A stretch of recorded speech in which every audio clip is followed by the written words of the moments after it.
The Ministry of Information and Communications, of course, we conduct regular press briefings every Thursday. And of course, as it was sent to the alert, we would like to inform more journalists to be coming as long as you can adhere to the regulations of the COVID-19. So I welcome you all. And for today's press briefing, we have a lot to talk about, but I would like to introduce the Deputy Minister of Information and Communication, who is going to give us the updates for this week and then take us through the rest of the press briefing. Madam Deputy Minister.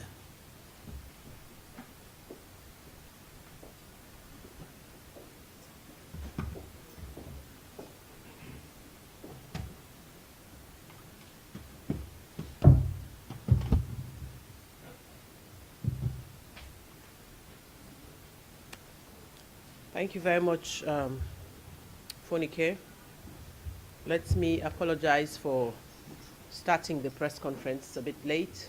This is because I'm just coming back from another engagement that we had this morning that actually took a bit longer than expected. So apologies for starting behind schedule. Good afternoon to you, Director General of the National AIDS Secretariat and all of you here present this afternoon.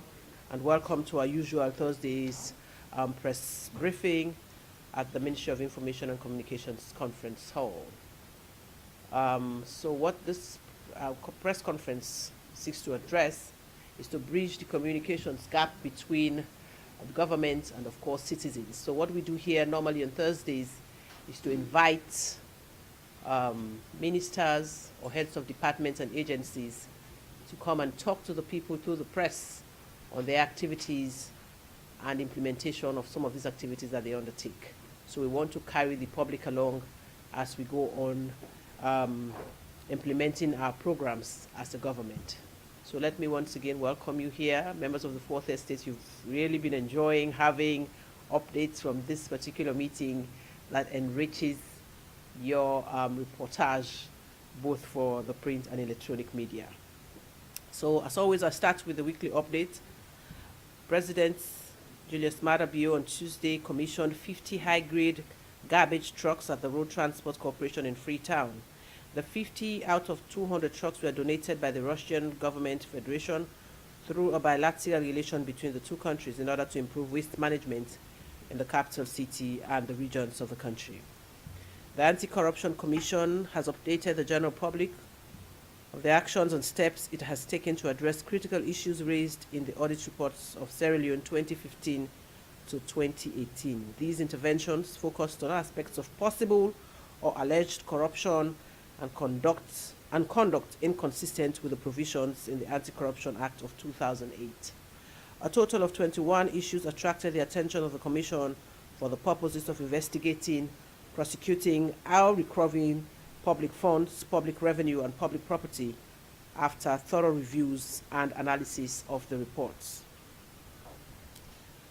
On the international scene, the Kenyan ambassador to Senegal, His Excellency Purity Muhindi, has on Wednesday, 2nd December 2020, paid a courtesy call on Sierra Leone's ambassador to Senegal, Alhaji Brahma Elvis Kuruma, in appreciation of the support given by Sierra Leone to Kenya for a seat at the UN Security Council.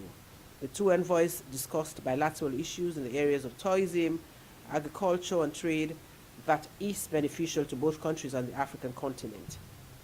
My visit here to you is a good start to cement that relationship between the two countries as we share ideas of cooperation and shared values, Her Excellency Purity Muhindi remarked.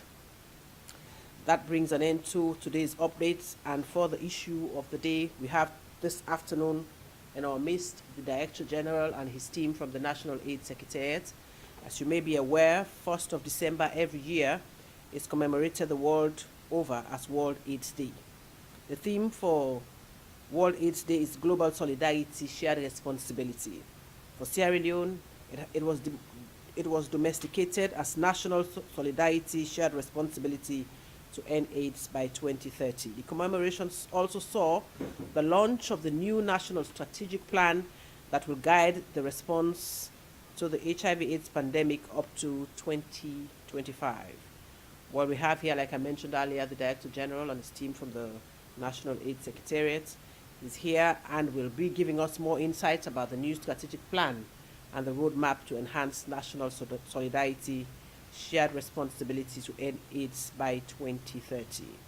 The Director General Abdul Rahman Sisi and team are here, and I would like to invite the DG to take us through all this all-important program of the National AIDS Secretariat. That's the National Strategic Plan.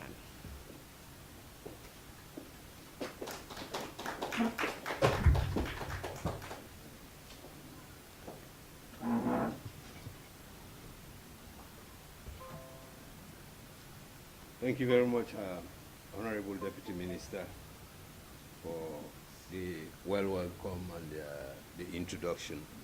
I'm here with my colleagues from the Secretariat as well as our implementing partners, because the theme for this year's commemoration is Global Solidarity or National Solidarity and Shared Responsibility. And within the national response to HIV and AIDS, that is our theme, and that is our principle of really implementing the HIV and AIDS response in the country. So my task here is to give you an update into the national response to HIV and AIDS across the country, and also to present to you the new National Strategic Plan, which was launched on World AIDS Day, 1st of December this year. But actually the National Strategic Plan that has been launched will become effective on the 1st of January 2021, and it will take us up to 31st of December 2025. We have our old National Strategic Plan, which we are still continuing to implement. So this is the outline of my presentation. And I will have to provide you with a vision and mission statement of the National AIDS Secretariat. Then we'll delve into the HIV prevalence. And also we'll delve into the foundation for preparing the present NSP, which is expiring on the 31st of December, and the current NSP, which was launched on the 1st of December. Then we'll also present to you the results and achievements the critical challenges, and my colleague, Deputy Director General, will take over from me and present on the NSP 2021 to 2025 and the new innovations that we have brought into the response.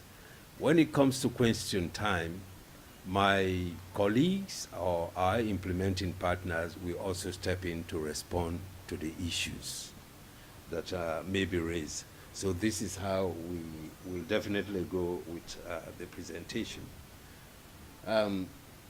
Our secretariat was established in 2002 as a government subvented agency with a mission to provide policy and strategic framework for mobilizing and coordinating resources for the prevention of HIV transmission, provision of treatment care and support to the infected and affected people in Sierra Leone. Provide policy and strategic framework. The policy and strategic framework is there, which is the National HIV and AIDS Policy. The strategic framework is the NSP. And it is that strategic framework that we use to mobilize resources, because that is the guiding outline for the prevention of HIV and AIDS. Our vision actually is to coordinate the national response towards making HIV a non-public health and development problem. That is the focus. And but how are we in the country? You know, very recently, the DHS was published. That is the Demographic and Health Survey for the country. And the DHS estimated the prevalence of 1.7% among the general population.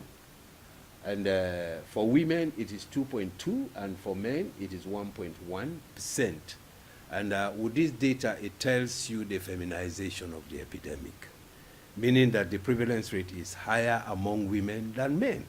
So obviously, it means we have to do something. And when you look at the various age categories, it tells you that all along the various age categories, I think it is women, except for the, let me say, the 45 upwards, wherein the men take the lead. But for all other age groups, you actually see that it's higher among women. So that tells you that the epidemic that we are dealing with is definitely feminized. It is, the burden is felt more by women. And we have an estimated number of 78,667 people living with HIV in Sierra Leone. That is a spectrum projection, which we normally do to actually tell you for planning. And but when we look at the prevalence rate, we also have a particular group that we refer to as key populations.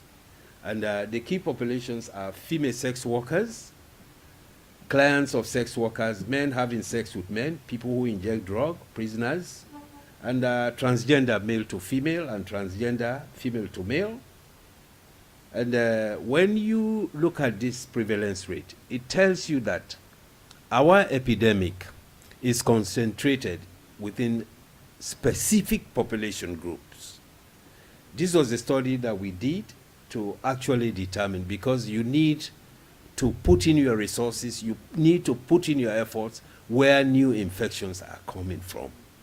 And when we did this study, we also did, okay, sorry.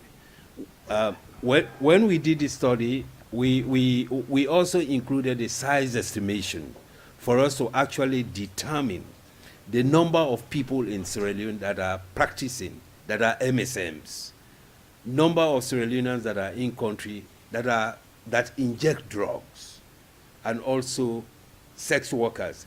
It is based on the size that you'll be able to actually apportion resources, and you'll be able to have targeted interventions.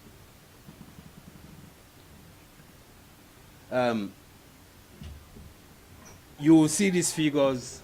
You just notice that these are figures that are very critical. If you are in the HIV/AIDS response, then when you see these figures, you get a clear understanding of what these figures are. You see, by fast track, these are the fast track approaches to ending AIDS. So by 2020, it's like all countries alluded to that target, the 90-90-90. What the first 90 is for is that if I translate it into our own context, 90% of all Sierra Leoneans in this country should know their status, their HIV status. The second 90 is saying that of all the Sierra Leoneans that are positive for HIV, 90% should be put on treatment. The last 90 is that for all the Sierra Leoneans that are on treatment, 90% must have viral suppression. Sierra Leone was not able to meet this target. We're not going to be able to meet this target. All West Central African countries, globally, let me say about 10% of all global countries, about 10% actually met that target. Over 90% couldn't reach that target. But by the SDG targets, Sustainable Development Goals, to ending AIDS, the target is extended to 95, 95, 95, meaning that 95% of all the population should know their status, 95% of all the population that are HIV positive must be on treatment, and the 95% of the population on treatment must have viral suppression, meaning that if you reach that target, you have ended AIDS. You have ended AIDS. Because once you have viral suppression, you are not able to transmit the virus. So where are we in Sierra Leone for the targets, the 1990? You know, this data that I'm presenting to you is at June 2020. We have actually, for some we have exceeded, for some we have really gone down. Because it's like I can't present data as at current date. The data that is presented is a validated data because we do data audit. So that is why we are presenting the data as at June 2020. So when we started our treatment cascade, 2017, that was where we were, 43 in terms of testing, 73 in terms of treatment, 66 in terms of viral suppression. 2018, that's where we are, because the blue line is showing the first 90, the brown is the second 90, the green is the third 90. So for 2019, that is where we are, and for 2020, this is where we are. If you notice, we're not doing well on testing. People are not testing. Though the testing services are available for free, but people are not just going there to test to know their status. And it is only when people test that you'll be able to make improvement on the other side of the data. Then we also do projections. This is the global software which all countries in the world use to actually estimate HIV and AIDS. And this is UNA Spectrum data. And it's like you plug in your own national data and it will tell you where you are. So when we talk about new infections, the new infections actually means people that are acquiring the disease or the virus newly. That is incidence. Because for us, prevalence data is not important. It's the incidence data, new infection data, that is more important. So you actually see that 0 to 4 age category, the infection rate is high. 0 to 4 years, it's high. Then 15 to 19, it's high. Age category for both men and women. Then as you begin to move, you see it coming down. You know, when we did our projections. And for the 0 to 4 category, that is among babies. The reasons are there, it's clear. People are not delivering at health facility. Because any person that go for antenatal, that person should receive a HIV test. If you test positive, we put you on treatment, and immediately you deliver your baby, we consider that baby as an exposed child. We need to do test on that child which in HIV programming we refer to it as early infant diagnosis. We are missing out on our children. That is why the infection rate is high there. And you also watch adolescents and young population. The infection rate is high because previously we had not really focused our attention to that. But it's now addressed moving forward into the new NSP, which my colleague will present. Then one good thing that I want to tell people is that in as much as people are saying the prevalence rate has increased from 1.5 to 1.7%, people think HIV has exploded. I think the opportunity that we have, the consolation that we have, the new infections are coming down, meaning we are winning the war slowly in the fight against HIV and AIDS. So this tells you the trend of new infections in the young adults.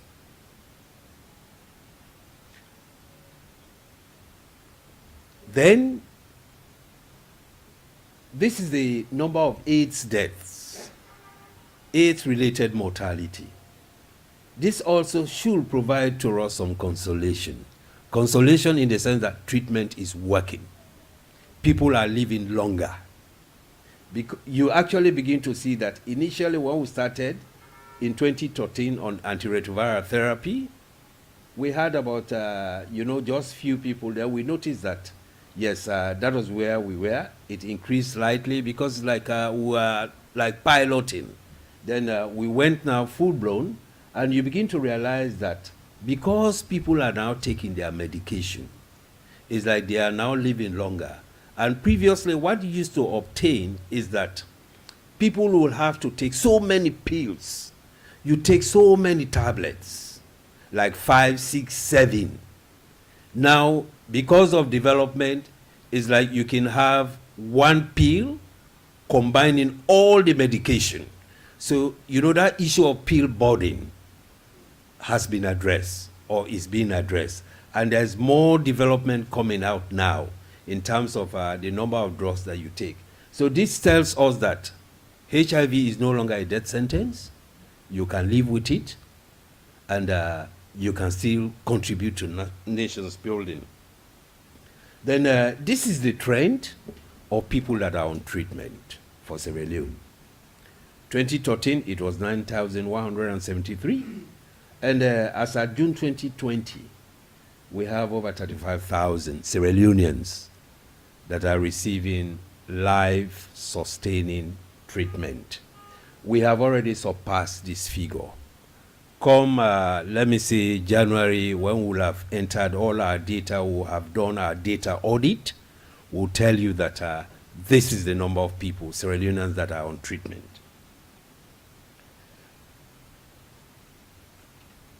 But we have critical challenges. The critical challenges that we have is based on the lessons learned from this NSP, National Strategic Plan, that we are implementing 2016 to 2020 NSP. The critical challenge was outbreak of emergencies. We had Ebola. We had floods. We had mudslides. We had COVID-19, or we are still in COVID-19. So it's a critical challenge for us. But my colleagues are here, like for the COVID, what we did is remarkable. They will explain to you when it comes to question time. Then the bulk of the HIV funding is from external partners, which are tied to specific interventions. I told you that the adolescents and young population for our current NSP, which is ending in December, we didn't focus on it. And globally, the donors put their resources on specific issues. But the world has realized that new infections are coming from this group, adolescents and young people. So it's like now they have seen that we need to invest in those areas. Then for our own epidemic, it is difficult for us to attract donors because countries are classified by prevalence rate. Countries that are having higher prevalence rate attract donors. We have a lower prevalence rate. So it's becoming very difficult for us to actually attract more funding. The funding that we rely on is the Global Fund. We are having some bilateral support, you know, from other partners. There's this issue of persistent stigma and discrimination against PLHIVs by community members as well as in healthcare settings. For some of the journalists that were there, the UN Resident Coordinator on Wallace, they launched the Stigma Index report. That was a study that we commissioned in collaboration with the network of HIV positives so that we have documentation to provide evidence. Then also, there's this issue of gender inequality and increase in sexual and gender-based violence. It's a critical challenge for us because every day you open the radio, you hear about rape cases. You hear about the vulnerability of women. And when you look at, the feminization of the epidemic, this tells you, because the perpetrators are men, who are perpetrating the violence against women. So this is also a very critical issue, a critical challenge for us. And we are also faced with a challenge of integration. We want to ensure that we integrate our services into the healthcare delivery system, but it is a challenge.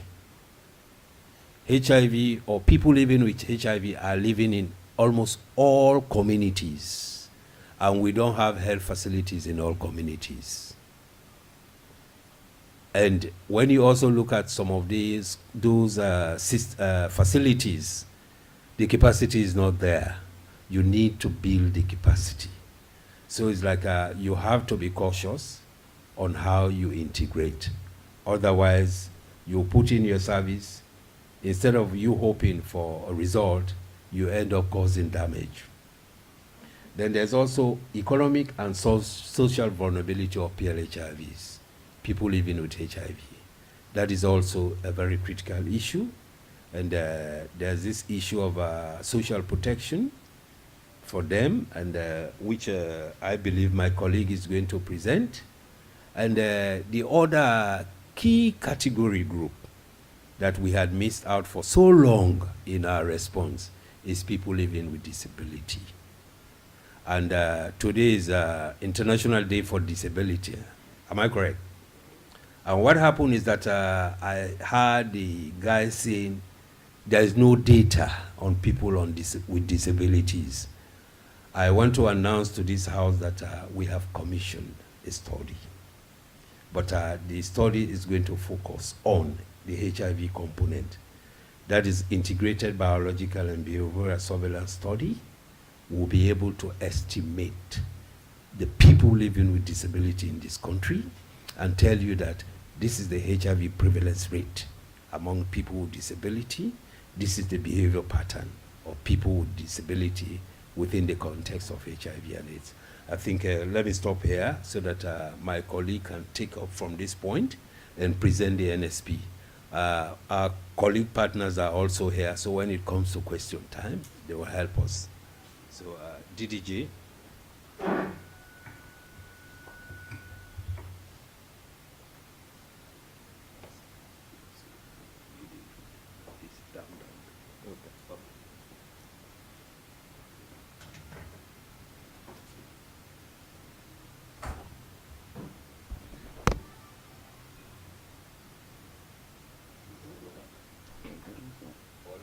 Okay.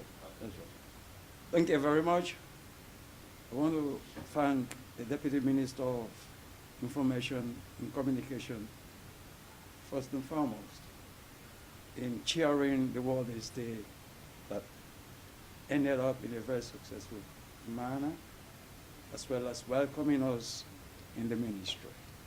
As my colleague had indicated, it's a huge, challenging task that the Secretariat is confronted with. A lot has been done, a lot still needs to be done. Against the backdrop and linking up with his presentation,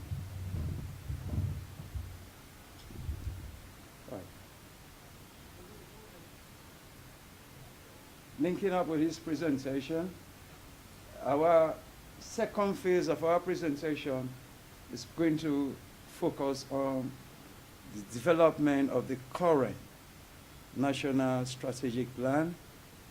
There was an embodiment of all partners that have related interventions with service delivery for HIV and AIDS in our country.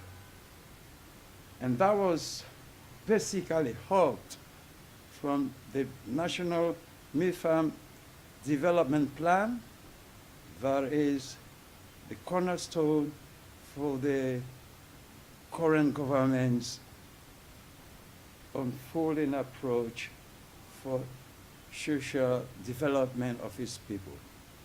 Within the National Midterm Plan, the pillars that are directly related to health and health-related interventions, particularly HIV and AIDS, are directly linked, that translated into our review of the National Midterm Review that hyped out and linked it up with the overall goal of the nation. And that also was linked to the recent demographic and health survey that my colleague indicated, pointing out the prevalence the nation is having right now as 1.7. These are all very critical documents that have contributed into the formation of the new National HIV Strategic Plan. Like he indicated quite recently, the Gender Assessment Study has also given us direction as to how HIV and AIDS is related in its gender dimensions nationally. So, what this means, we're talking about the Sierra Leone National Strategic Plan for HIV and AIDS 2021 to 2025.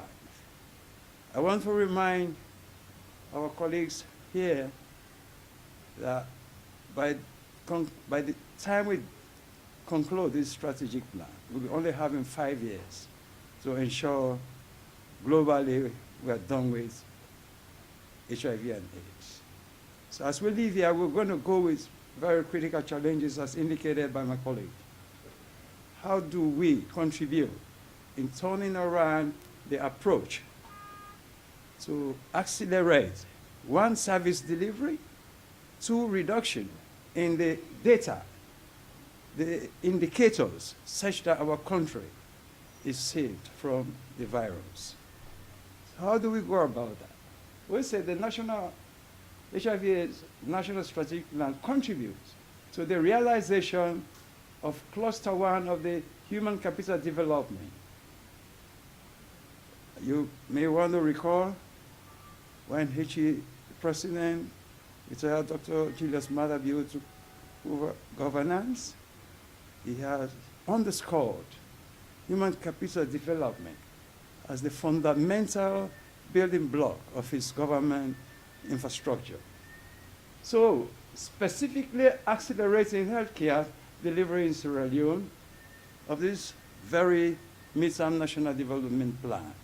The Cluster 1 is where we are actually contributing to, such that the overall outcome of Cluster 1 nationally will see the contributions of HIV and AIDS. Against that backdrop, you will realize that our strategic plan is anchored on this very very critical issues, like Director General indicated, leaving no one behind. Leaving no one behind is related to the 1990.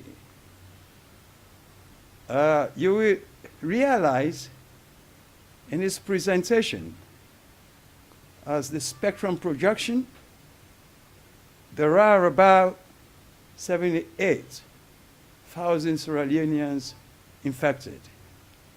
And you realize, as of June this year, he indicated that there are about 35,000 Sierra Leoneans on treatment. That is huge. What can we do to bridge that gap? So that's why we will advocate to you all. On living here, our people should be informed.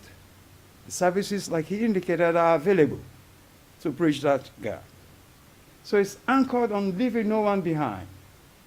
Grounded on test all, treat all, and retain all in care.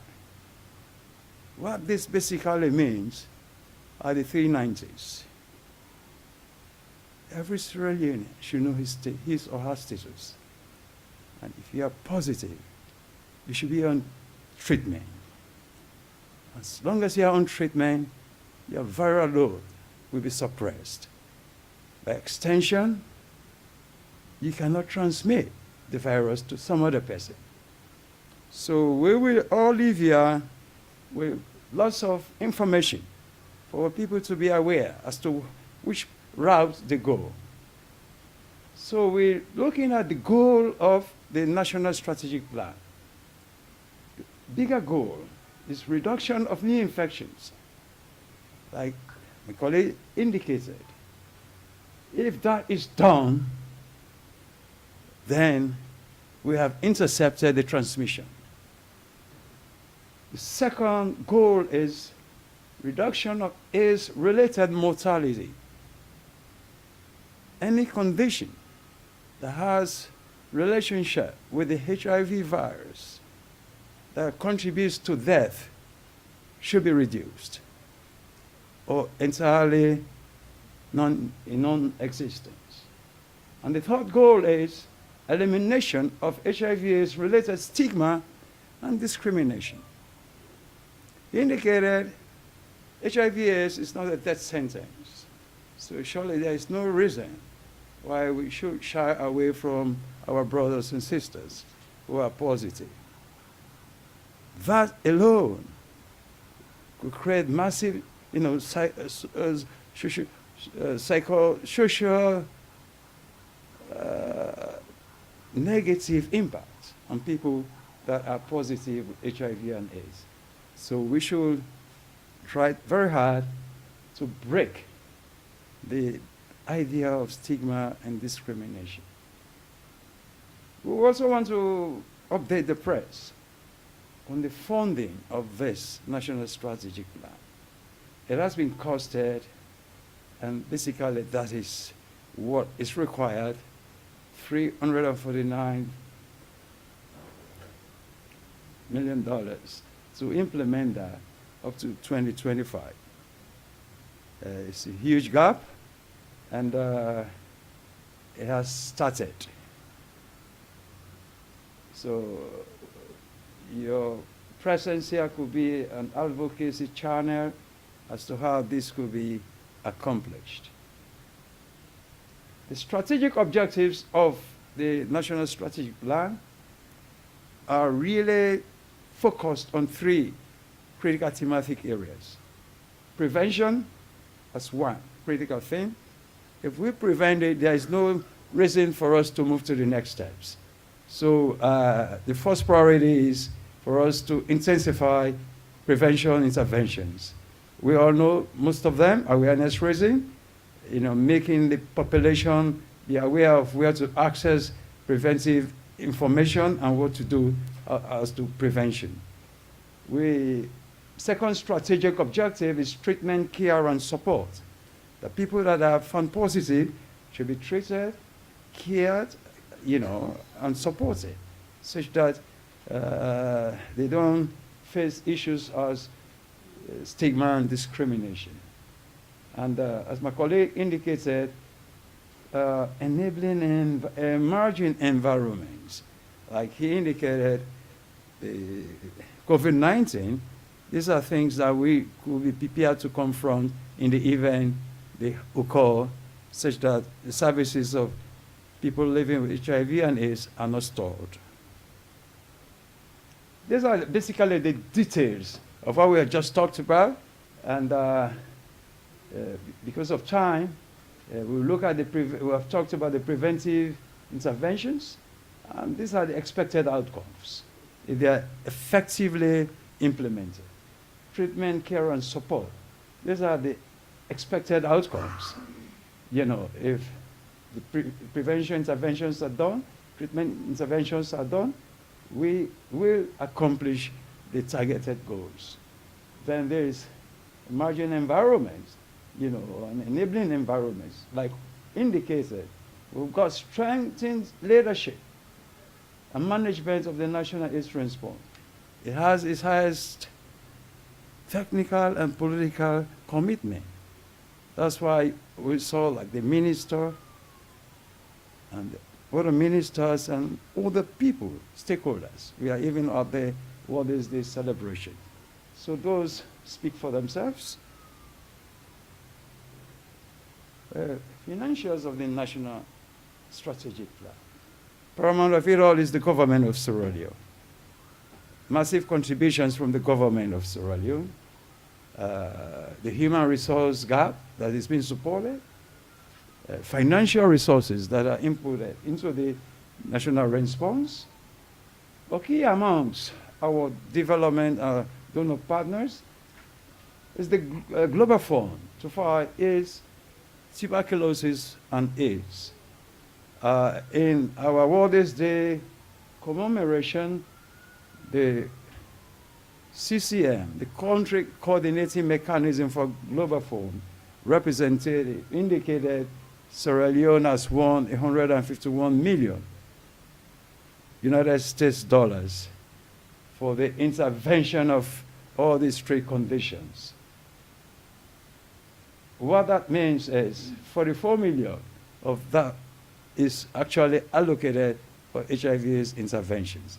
So if we relate that to the cost of the NSP, there's a huge gap, which requires additional support. So you guys will go to advocate for bridging that gap.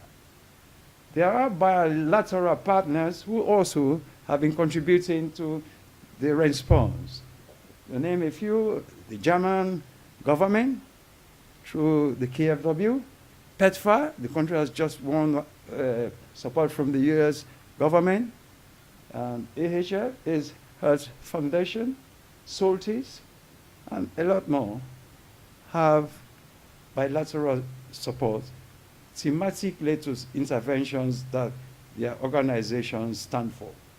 Of course, there has been massive collaboration within the UN system, which has been spearheaded by an office we call UNAIDS.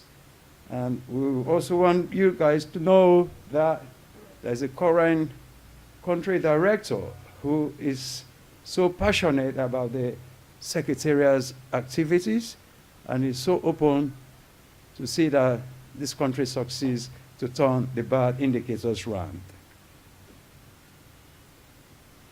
Innovations. Along addressing the issues, we require innovative interventions. A lot of them are just started. We have things now like the Director General will show up for self-test kitting, family testing, differentiated service deliveries, transformation of prevention of mother-to-child transmission, sites to be integrated, such that at the end of the day, we have a one-stop shop for all of the conditions or interventions that the HIV service delivery incorporates. So things like we have pre-exposure prophylaxis, people that are vulnerable or who are helping people that are highly likely to be infected could be prevented by taking some treatments. Social protection for people living with HIV/AIDS to address the economic vulnerability. Director General indicated that. Inclusion of emergency response in the things like COVID and all of that. Thank you very much for your attention. Thank you. Thank you. Thank you very much, Director General and Deputy Director General, for taking us through all what you do at the National AIDS Secretariat, and of course, telling us about the content of the National Strategic Plan. You see, when you mentioned funding involved in rolling out the NSP, I saw smiles on the face of some of my colleagues. But of course, we are supposed to partner together, the National AIDS Secretariat and of course, colleagues in the Fourth Estate to help put out a message about what you have done. Obviously, a lot has been done and a lot still needs to be done. I know now we're talking about COVID-19, but it is good to remind ourselves that HIV is very much with us. When I listened to the DG speak, of course, you spoke about the fact that women, you know, the HIV prevalence in women is higher, of course, to an extent that the epidemic is feminized. You also spoke about the fact that the national prevalence has slightly increased. It was 1.5%, now it's about 1.7%. So amongst many other important things that you spoke about, I think there's absolute need for us to continue to work hard, you know, as a secretariat, as people in the media, and of course you have the support, unflinching support of government, which is why Government of Sierra Leone commissioned the development of a National Strategic Plan 2021 to 2025 as part of the national drive towards the vision of ending HIV and AIDS as part of a public health threat and have an AIDS-free Sierra Leone. So we all have a role to play in all of this. So I'm sure colleagues in the media have been educated a lot, because there's a lot of information that came out of the two presentations, and I believe there are clarifications or probably questions or, you know, whatever it is for colleagues. So I'll just hand over the microphone to members of the Fourth Estate to ask whatever questions you have, or, you know, suggestions about how you can roll out, you can support in rolling out the strategic plan, and of course whatever clarifications you have, you can, you know, bring them up. So the microphone is turned on to you. If you have a question and you're sitting by the microphone, once you're called upon to ask the question, please press the mic, and then when I call you or when I ask you to, indicate your name and the media house you represent. So we'll take a few questions because time is fast-paced, and then get the director and the deputy director general to answer the question. So I'll start with you, sir. I'll come to you, Mr. Banya. It starts with him, my good friend. Thank you very much, my Honorable Deputy Minister. Directors, can I ask you, I'm Mohammed Kamara of the Watch newspaper. You said that 35,391 civilians are taking treatment presently in a population of less than 8 million, and 2.2 are women. Taking a look at what you achieved from 2013 to 2020, you admitted here that you're not really doing good in terms of testing, meaning that not everybody knows even about HIV and AIDS Secretariat. Now, can I ask you, how much money do you receive on sensitization from external partners, and how far have you gone to decentralize the sensitization access? My Deputy Minister, can I ask you what first part here last Thursday? We have a lot of calls from in the print media. You will recall that the local ministry made it known that now the local council representation is like before. But they said that somebody, now you can be a representative without getting any political denomination, if I'm correct to say. Now, what is a public US statistics? In the Constitution of Sierra Leone, it is clearly stated that any representative of the local council should be someone who represents a political party.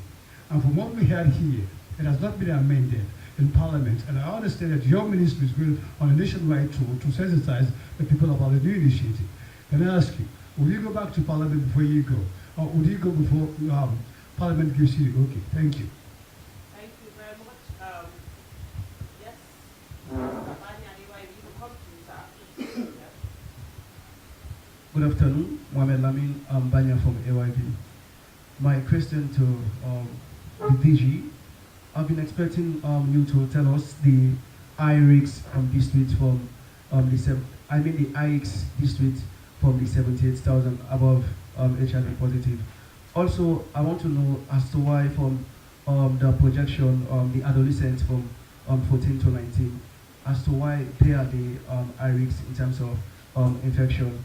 My other question is, during your presentation, I'm starting to be corrected. You made mention that the Secretariat is kind of constrained of funding, unlike other organizations.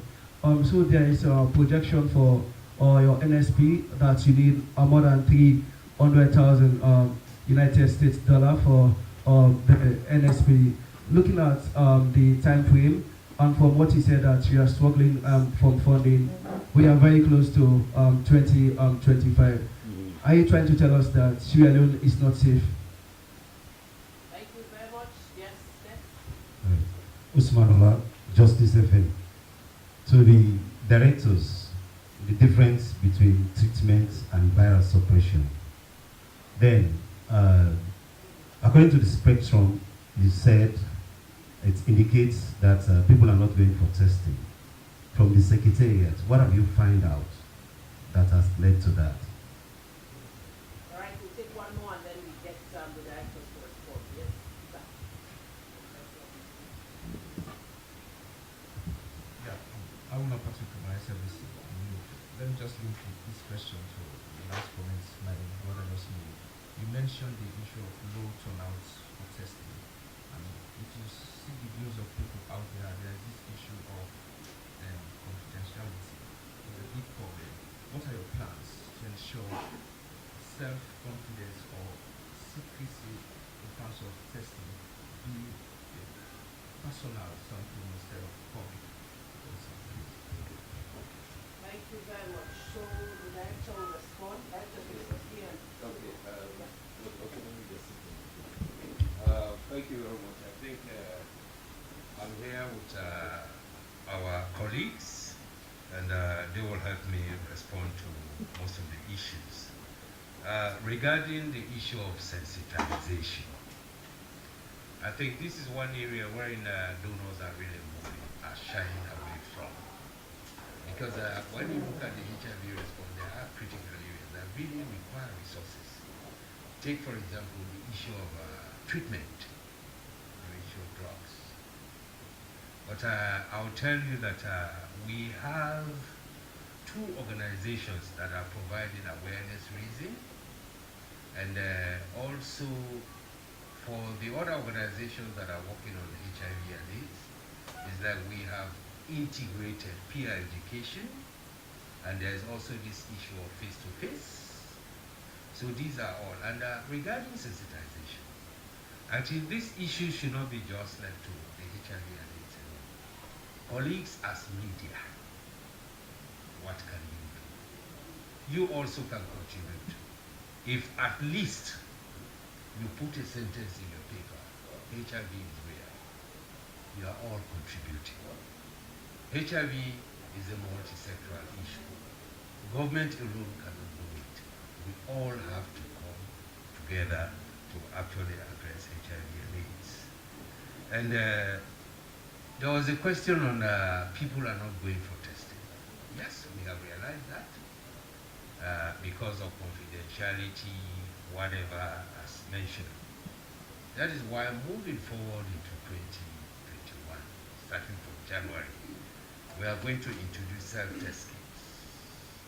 We'll tell you where these kits are, where you can get this kit.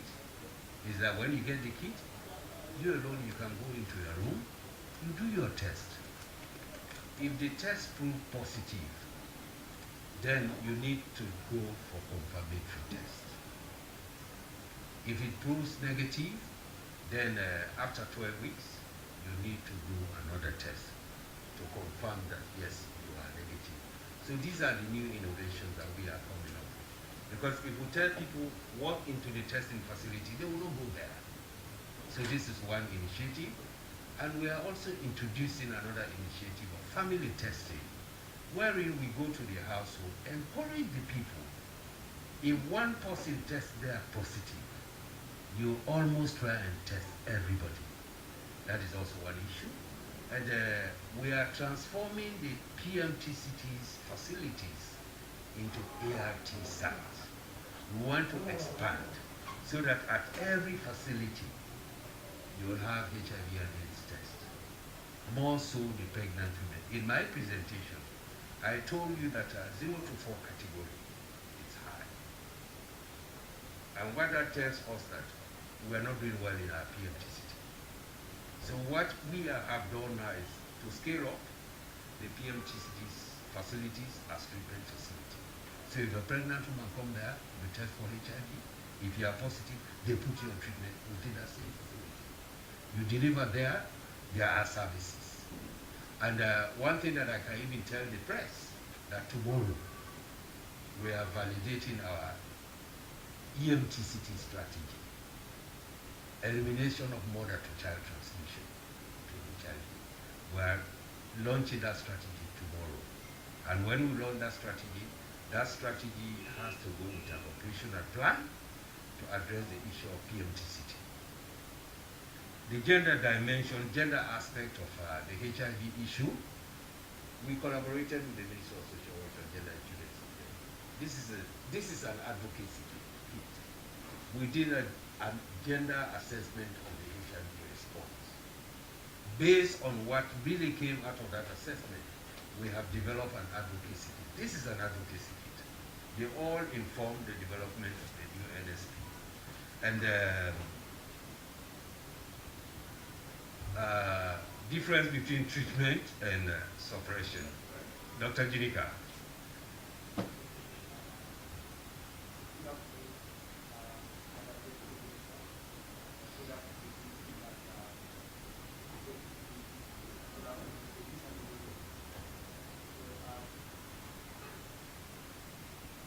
Very briefly, I would talk about the difference between treatment and viral suppression. So when you say someone is on treatment, it simply means that you are on antiretroviral therapy. Antiretroviral therapy basically is a medication or medicine that you take specifically for the virus, to treat the virus. And then when you say, when you talk about viral suppression, it means simply that the medicine has worked to the point that the virus can no longer be detected in the bloodstream based on the commercial assay you are using. Basically, we say based on the machine you are using. For our country here, the machine we are using is not able to detect the virus when it goes below 40 copies per minute. So that's it. And that is our goal. We hope to see everyone get to that point so that we can attain what is called the U equal U. That means undetected equal untransmitted. Basically, we're saying if your viral load goes so down, you can no longer transmit the virus. Thank you. I hope you will respond.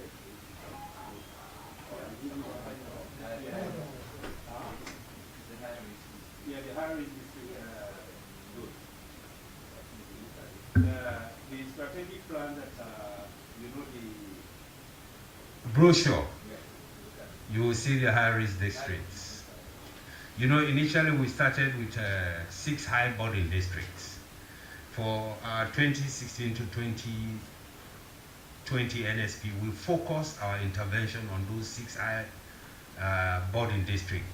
And we have realized that we have made gains by reducing the burden, the HIV burden on those districts. But new zones have emerged.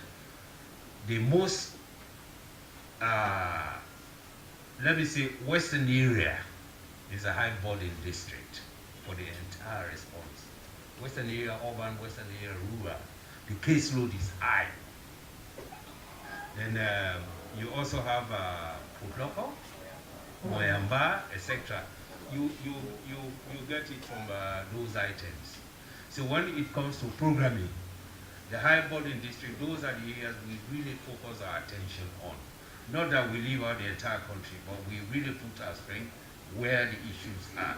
Because we don't have enough resources, we want to ensure that the little resources that we have, you know, we go into interventions that can yield quick result, high impact interventions.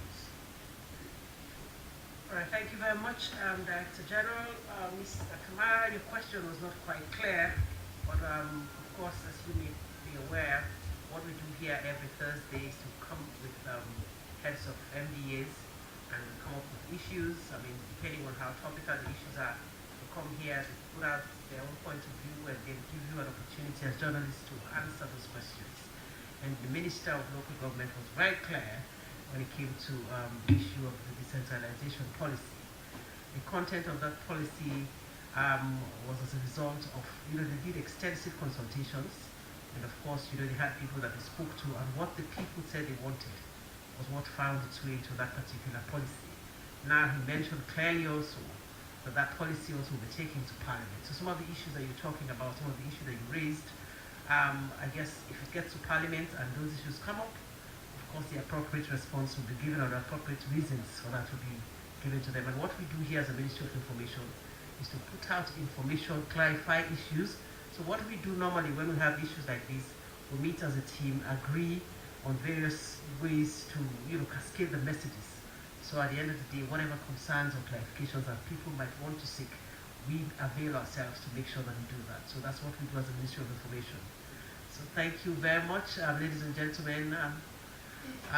Just to remind all of us that, you know, the Secretariat is open. The DG has challenged you as media practitioners to partner with them, collaborate with them, and see how you can also help to put out the messages that, you know, that is so badly needed by the public. You have been doing quite well in helping to put out messages or work together with, you know, different players.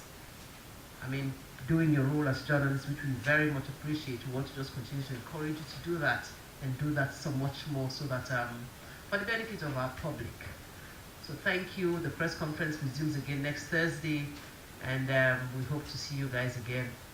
Until then, have a lovely day. Thank you very much. Thank you.